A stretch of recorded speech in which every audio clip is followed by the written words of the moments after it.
Alors j'ai une nouvelle théorie à vous proposer. Et oui, les choses évoluent encore une fois. Je pense que, en fait, les enfants d'Israël n'ont pas reconnu Jésus. Il est allé vers eux, mais ils ne l'ont pas reconnu comme leur Messie. Et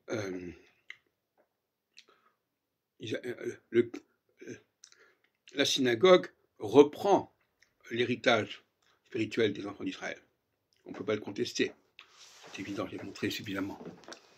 Et par conséquent, le Kaddish représente la profession de foi des enfants d'Israël. Il y a le schéma Israël, mais il y a aussi tout un discours en araméen sur l'attente du Messie. Et s'il y a l'attente du Messie, c'est que Jésus ne correspond pas. Jésus, après son échec auprès des enfants d'Israël, Jésus, quand je dis Jésus, une façon de parler, le message de Jésus a été exporté vers les païens, à la suite de Paul, etc.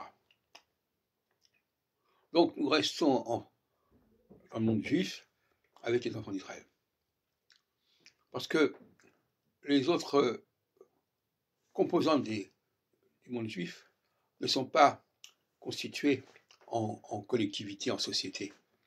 C'est ce que j'ai expliqué en 1978 dans la création du CERI, le Cercle d'études sur l'identité juive. Donc, les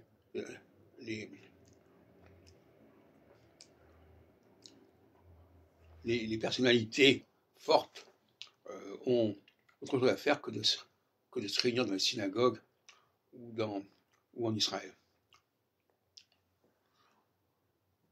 Alors, quel est le message qu'attendent les enfants d'Israël? Eh bien, je me c'est l'astrologie.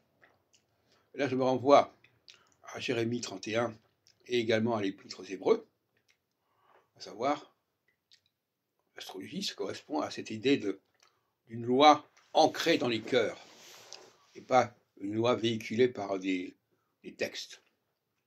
Et c'est exactement ce dont ont besoin les enfants d'Israël.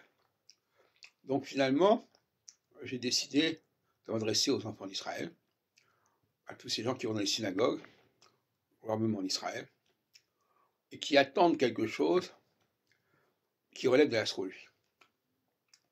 Et moi, en 1968, quand je me suis retrouvé sur le campus de l'Université hébraïque d'Israël, de Jérusalem, eh bien, c'est exactement ce que je disais. L'astrologie est la réponse aux attentes